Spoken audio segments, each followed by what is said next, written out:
Okay, move out.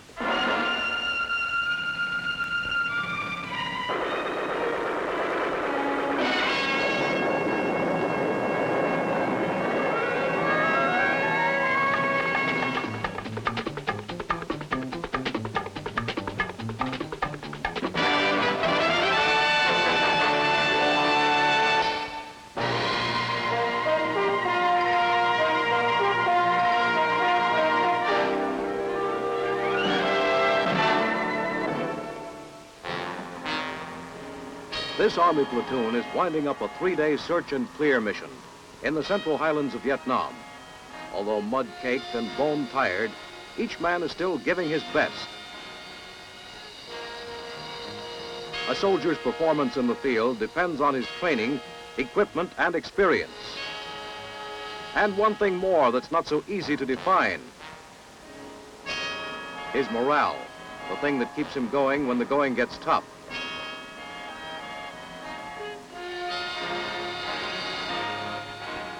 Morale depends on a lot of things, but there are 3 there's no doubt about: food,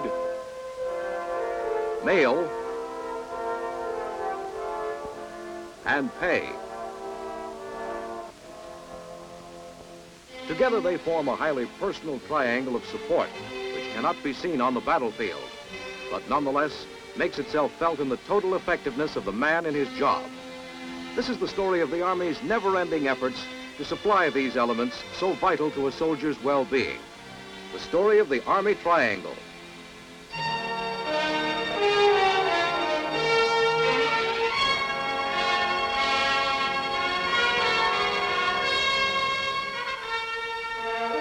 This is the U.S. Army Food Service Center in Chicago, starting point of the Army Chow Line. Here, the master menu, used by the entire Army, is planned and prepared by a staff of nutrition experts.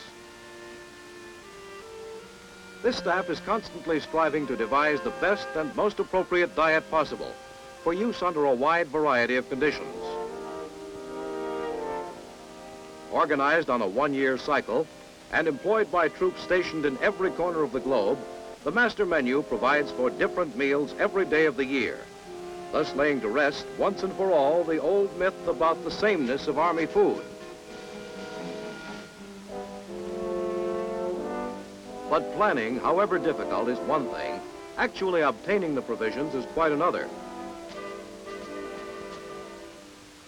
Procurement of the literally hundreds of items in the huge quantities needed is handled by 8th Subsistence Regional Headquarters of the Defense Personnel Support Center, located throughout the United States. Purchasing agents from these headquarters buy from wholesale suppliers at prevailing prices in the open market.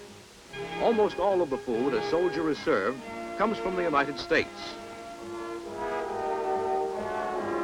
The thousands of tons of food bound for Vietnam are shipped to the West Coast. There, much of it is loaded aboard large refrigeration ships, known as reefers.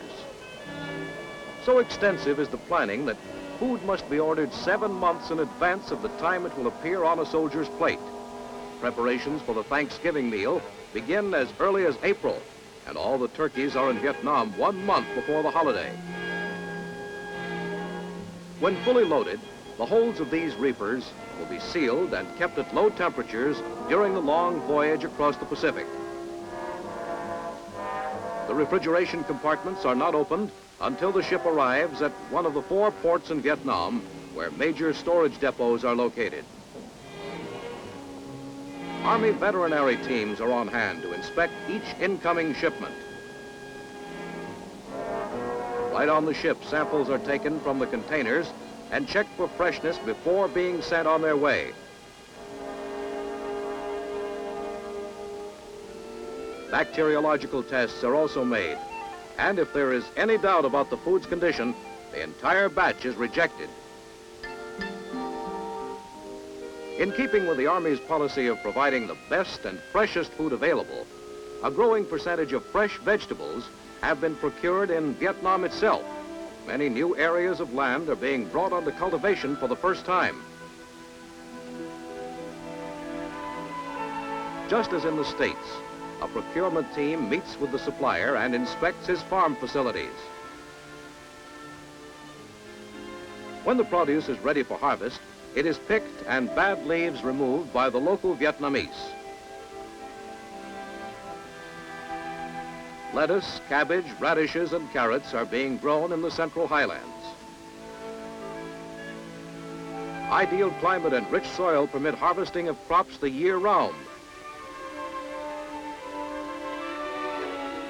Vegetables are packed into crates, weighed, and properly secured. The vegetable purchasing program here is not only helping the Vietnamese economy, but new businesses have been started up, such as the making of crates.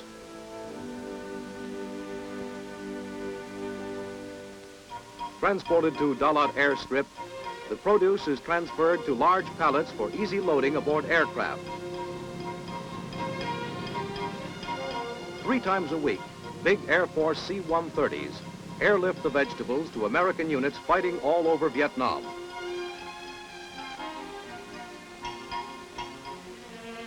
On arrival, the produce is subjected to rigorous inspection procedures by the Army vets. The crates are then placed in storage compounds to await distribution. Dalat vegetables may appear in a soldier's dinner as little as 2 days after harvesting. Despite field conditions, 87% of the meals served in Vietnam consist of A rations, that is fresh, unpreserved food. One aim of the food service branch is to see that each man gets at least 1 hot A ration meal a day, even those engaged in active operations, with the ultimate goal being all A ration meals everywhere all the time.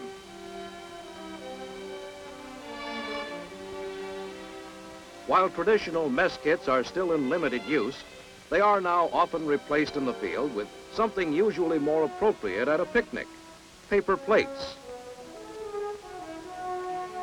Unlike the mess gear, paper plates need not be washed after use, thus conserving valuable water supplies in the field and also eliminating a sanitation problem. On holidays such as Thanksgiving, the percentage of A ration meals jumps toward 100 as the Army goes all out to see that every soldier gets the traditional hot turkey dinner with all the trimmings. While the eagerly awaited food is kept hot with insulated food containers, helicopters work overtime, ferrying it to isolated units. On arrival, no time is lost setting up a chow line, and in a few minutes it's going full tilt. Thanksgiving dinner, Vietnam style, tastes mighty good and means a lot to men a long way from home. There's no doubt the American soldier is the best fed in the world, but that doesn't stop the Army from searching for ways to improve his diet even further. Nutrition experts have recently come up with a new wrinkle, inspired by the special rations used by the astronauts. Here at the Jungle Test Center in the Canal Zone, the new LRP, or Long Range Patrol Packet, is being checked out. These packets contain full meals, such as beef stew and chicken pie. They are not condensed, but frozen and dehydrated in a vacuum. The ingredients retain their form and flavor without any further refrigeration, and mixed with a little water, are fresh and ready to eat. Lighter and packing nearly as much nutrition as the old C ration, they are expected to see wide use in Vietnam. The Army is attacking the age-old problem of food preservation in still another way, with radiation by subatomic particles. This bacon, prepared and canned in the usual way, is one of several foods now being tested. After sealing, the cans are taken to Brookhaven National Laboratories on Long Island. Here they are encased and lowered into a cobalt-60 irradiation cell. Gamma rays, penetrating the can, kill the microorganisms which cause spoilage. radiation also changes the color of the seal on the can, indicating that it has been irradiated. No radiation is retained by the bacon or can. It can be kept indefinitely without refrigeration and tastes as good as ever on a cold morning. For today's widely deployed Army, this technique may greatly increase the selection of food in areas where refrigeration equipment cannot be used.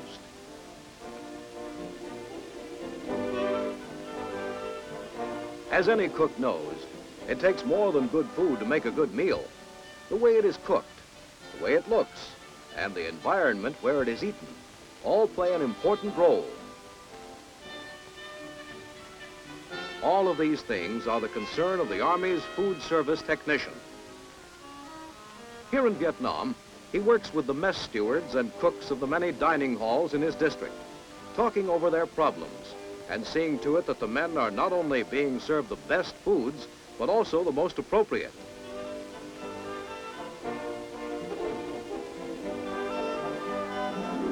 Fruit juice in place of coffee, for example, is proving very popular in the Vietnamese climate, and the food service technician does all he can to see the men get as much of it as they want.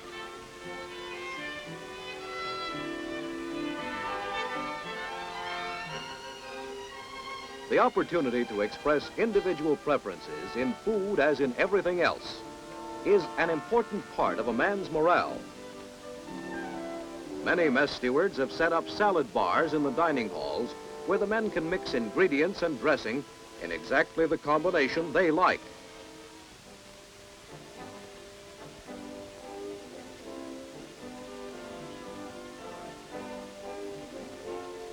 While the menu may describe a food, it can't tell you how it's going to taste. That's where the skill and training of the Army cooks come in. They know the style in which a meal is cooked can make all the difference.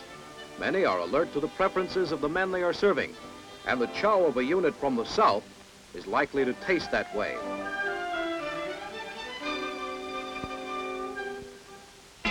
One of the Army's most unique examples of mess hall ingenuity can be found at Fort Gulick's School of the Americas in the Canal Zone, where Latin American students hailing from 18 different nations come to study leadership. Working within the confines of the Army master menu, the mess steward and his staff of cooks manage to add a Latin American flavor to a variety of dishes. Salads made of tropical plants and rice are used frequently. Veal cutlets are prepared in vinegar and onion sauce. The result is that even though the normal diet of a Venezuelan from the coastal jungles and a Bolivian from the Andes is far different, they all find familiar and tasty food awaiting them at mealtime. The intensive training of an Army cook begins at one of 6 centers in the United States. Fort Lee, Virginia is the largest and most specialized. Here, during a 6-week course of study, the fledgling chefs receive instruction in mouth-watering preparations of desserts, pastries, beverages, salads, and meats. Even a short course in microbiology is included in the curriculum. Admittedly, some of the initial concoctions of these tyros are not very appetizing, but you can't make an omelet without breaking some eggs. As students gain in skill, however, this stage passes quickly. By the time graduation rolls around, the new cooks are ready to head for assignments all over the world.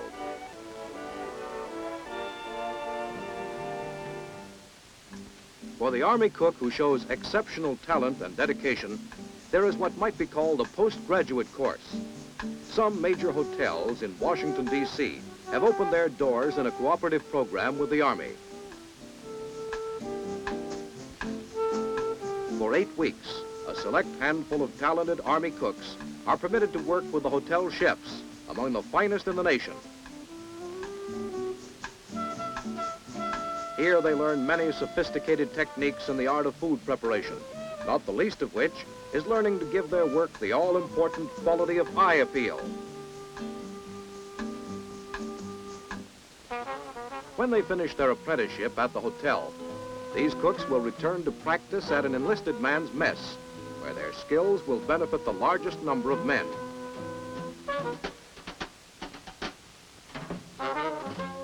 The second side of the Army triangle is mail. Few things can give the soldier the lift of a letter from home. Last Sunday, I drove out to the beach and walked alone, thinking of you.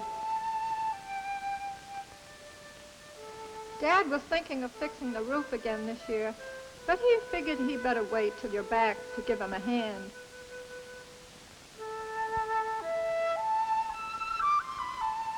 Billy's ready to start kindergarten next week, and I think I'm more nervous than he is.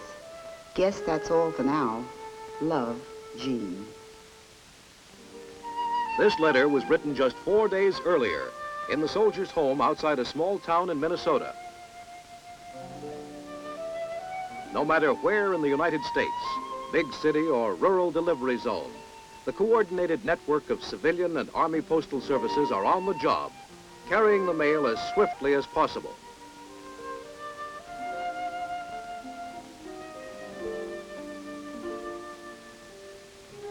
To expedite delivery all over the globe, more than 400 Army and Air Force post offices are in operation, scattered throughout 48 countries and territories. If properly addressed, a letter will quickly make its way to one of the 3 postal concentration centers in the United States. Mail heading for Vietnam is processed at the San Francisco Center, which also forwards mail to men stationed in Japan, Thailand, and the Pacific. Within 3 hours, a letter can move through the center and be on its way. In the first step of the process, the letters are sorted and broken down according to military APO numbers, and right down to individual units wherever possible. Every letter sent at the first-class rate gets airmail treatment.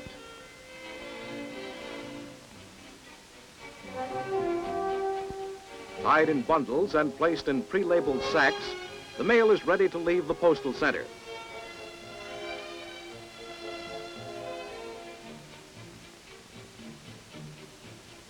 This rapid processing, however, is possible only if the letter is correctly addressed. The first line should include the man's rank, full name, and service number. Below it should be the military unit, written out completely. The last line should include the full Army Post Office or APO number. Missing any of these things, a letter will almost certainly be delayed at the postal center, added to the thousands of incompletely addressed letters which must be examined by the Postal Service Directory to determine the correct address.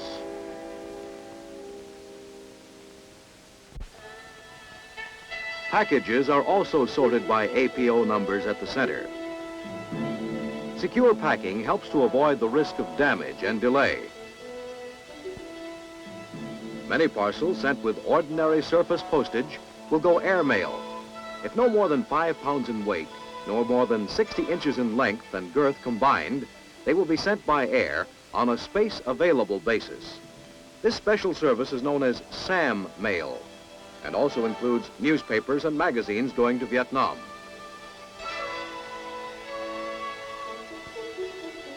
Outside the center, mail for Vietnam is frequently loaded into special containers known as igloos. Each can holds upwards of 75 sacks of mail and weighs close to 2 tons when full. Specially made to fit into a jet fuselage, they utilize every bit of a plane's capacity and save much time in the on and off loading process.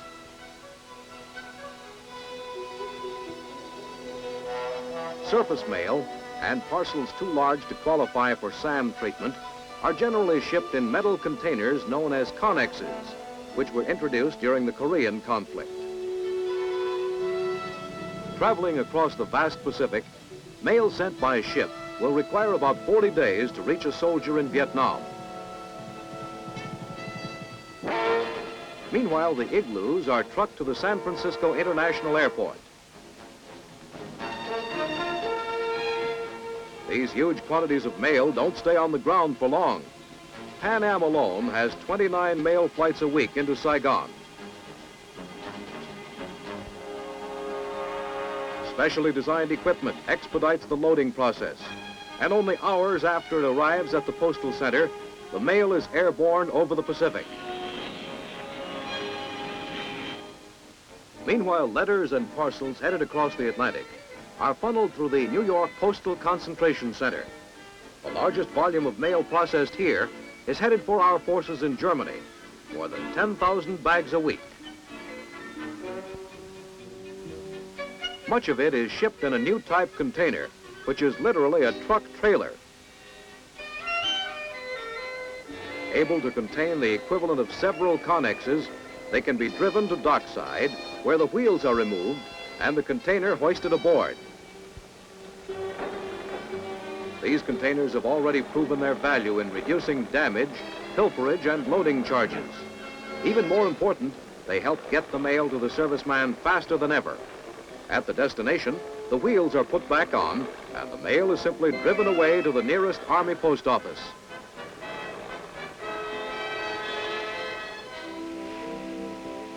First stop for incoming mail in Vietnam is the Ton Son Nhat Postal Terminal. Working round the clock, military postal personnel process tons of mail every day. The peak period is, of course, Christmas, when facilities are strained to the limit and beyond, as thousands upon thousands of packages pour in from home. Despite the crush, soldiers and airmen at the terminal have managed to meet their goal of getting all gifts and mail delivered by Christmas morning.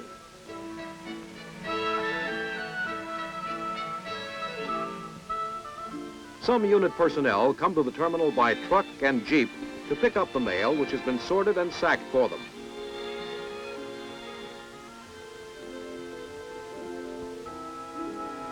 Some mail in Vietnam is trucked directly from the terminal to individual units over routes that are safe from Viet Cong attack.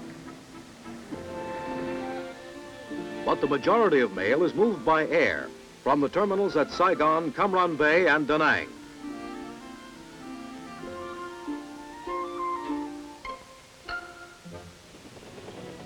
These flights have become known as the Pony Express and are a welcome sight to the men at base camps in outlying areas.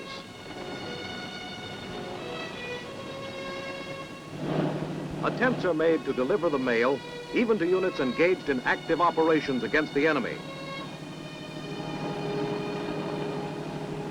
Not only receiving a letter, but being able to get one off is an important plus for a man's morale. One of the most common requests heard by helicopter pilots is, "Can you carry mail?" They usually can, even if they have to stuff it under the seat for the return flight. A lot of letters get their start back to the States on the floor of a chopper dodging sniper fire.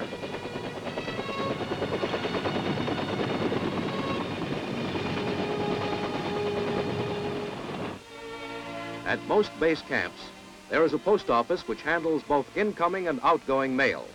Nearly always, there's a line of soldiers sending things to the States. Postal money orders are very popular, as many men send a good part of their pay home.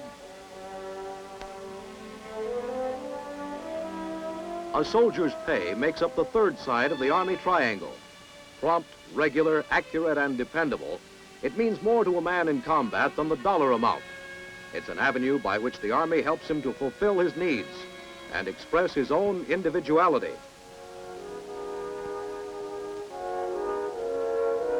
By seeing that a monthly allotment is sent home, he can express his concern for his family. He can make a deposit at the finance office under the Army's new savings plan, which offers him 10% annual interest. This can also be handled by monthly allotment. He can buy savings bonds, and when banking service is not available, he can buy a treasury check from the finance office and have it sent home. It's now even possible for soldiers to open their own interest-earning checking account with American military banking facilities operating in Saigon. With millions of men serving in the United States and overseas, the job of keeping track of their pay and allotments is a formidable and complex task. Responsibility for this Herculean task rests with the Army Finance Center at Fort Benjamin Harrison, better known as the home of the Army dollar. This is the Army's largest building, almost a fifth of a mile long. More than 3,500 people are employed here. Inside, a museum recounts the early days of Army finance, from the Revolutionary War right up to the present. Regardless of where a soldier is stationed or how often he moves, the Finance Center maintains its service to him. Home office for 250 dispersing officers stationed throughout the world, the center processes more than 14 million pay vouchers each year.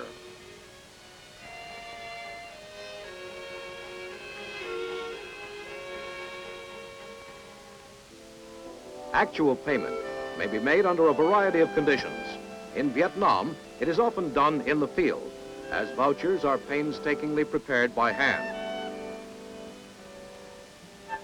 In contrast is the computer system now in operation at the Finance Center.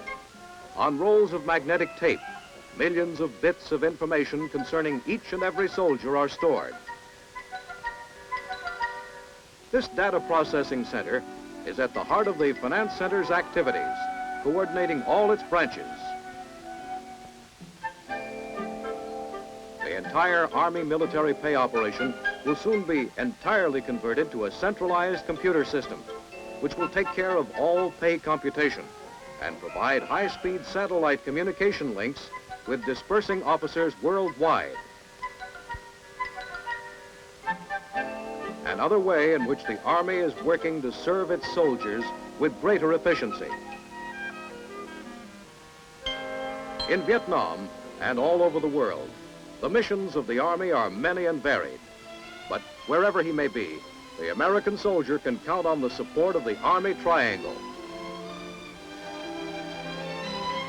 No matter how far from home or what the conditions, the lift that comes from hot chow, mail from home, and a payday is still the same.